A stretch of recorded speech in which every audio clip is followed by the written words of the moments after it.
Bonjour à tous, c'est Chocolat Beurre et aujourd'hui, on va parler chaussures. Car beaucoup trop de monde ne prête pas attention à leurs chaussures de sport et c'est vraiment dommage. Car des chaussures inadaptées peuvent contribuer à des blessures au niveau du dos et au niveau des jambes. Donc écoutez attentivement. On va commencer à parler de ces chaussures. Ces chaussures sont bien pour avoir l'air sportif dans la rue ou pour faire des activités modérées qui ne sollicitent pas trop les jambes, ou pour faire des exercices qui ne sollicitent pas du tout les jambes.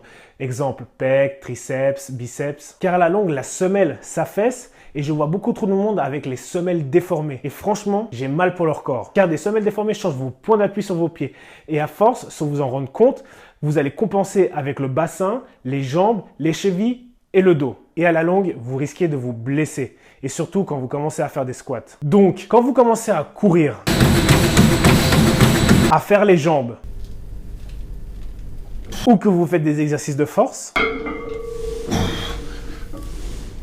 il est important d'avoir des chaussures adaptées. 1. Les chaussures weightlifting. Quand vous commencez à faire des mouvements d'haltérophilie ou que vous commencez à faire des squats, les chaussures de weightlifting vous permettront de garder le dos droit beaucoup plus longtemps. Et quand vous avez les chevilles bousillées comme moi, ça va vous permettre de compenser le manque de souplesse au niveau de la cheville. Vous aurez une meilleure stabilité et une bonne répartition de l'énergie sur vos pieds. On reconnaît les chaussures de weightlifting à 3 choses. 1. Le ou les scratchs qu'elles ont sur le dessus pour le maintien des pieds. 2. La semelle ultra plate pour la répartition de l'énergie. 3. Grâce à la surélévation à l'arrière de 2-3 cm qui vous permettra de garder le dos droit beaucoup plus longtemps quand vous descendrez en squat. Voilà une petite vidéo qui vous montre l'importance du drop de la chaussure. À gauche, je suis à pieds nus et à droite, j'ai utilisé comme alternative pour vous montrer que vous pouvez aussi utiliser une planche pour imiter la surélévation de la chaussure. À gauche, mon dos a une inclinaison de 42 degrés.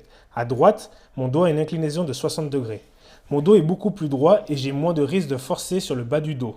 Pour me relever, donc je limite les blessures. Sachez aussi qu'il y a 2 styles de chaussures de weightlifting. Celles utilisées par les haltérophiles qui ont la semelle ultra rigide et les chaussures de CrossFit que tout bon crossfitter a chez lui. Car elles ont la partie arrière rigide et l'avant souple, ce qui vous permettra de continuer à sauter, marcher, faire des burpees. Perso, si vous n'avez pas le budget pour 2 paires de chaussures de weightlifting, achetez seulement celles de CrossFit. Elles sont très bien et vous pourrez marcher avec. 2. Les chaussures de course. Il est important quand vous courez d'avoir de bonnes chaussures de course et ne faites pas l'erreur d'acheter les mêmes que votre pote parce qu'elles sont jolies. Car on ne choisit pas les mêmes chaussures quand on fait 70 kg ou quand on en fait 100. À chaque follet que vous faites, l'onde de choc est multipliée par 3 sur vos genoux, vos jambes et votre dos. 50% des gens ont une type de foulée universelle, ce qui veut dire qu'ils usent le devant de la chaussure. 45% des gens ont une type de foulée pronatrice, ce qui veut dire qu'ils usent l'intérieur de la chaussure. Et seulement 5% ont une type de foulée supinatrice, ce qui veut dire qu'ils usent l'extérieur de la chaussure. Il y a assez de magasins de chaussures spécialisés sur cette planète qui sauront vous conseiller quelles chaussures choisir. Donc, allez les voir. 3. Les chaussures de boxe. Pas tout le monde a de la chance de pouvoir enlever ses chaussures à la salle de fit,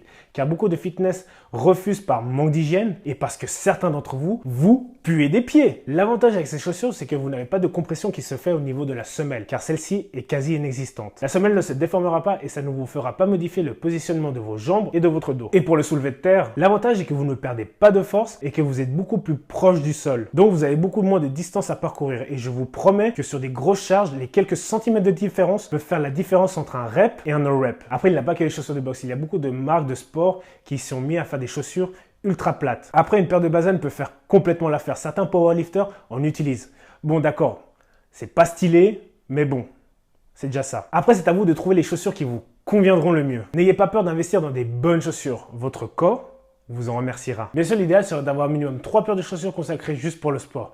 Il n'a pas besoin d'en avoir 50 000. Voilà, j'espère que mes conseils vous seront utiles pour acheter des bonnes chaussures de sport. Si tu as kiffé, n'oublie pas de faire un gros développé du pouce bleu en bas. Et si tu veux me suivre ou partager la vidéo avec tes potes beurre, tu cliques en bas. On se revoit bientôt. Mais comme ça. Pardon. Ça fait maintenant 8 ans que je m'entraîne, mais sachez, pendant mes 4 premières années de musculation, je m'entraînais comme un malade. Bon, j'exagère un peu. Je m'entraînais pas comme un malade, mais je m'entraînais assidûment. J'allais même 2 fois par jour au fit, mes gars.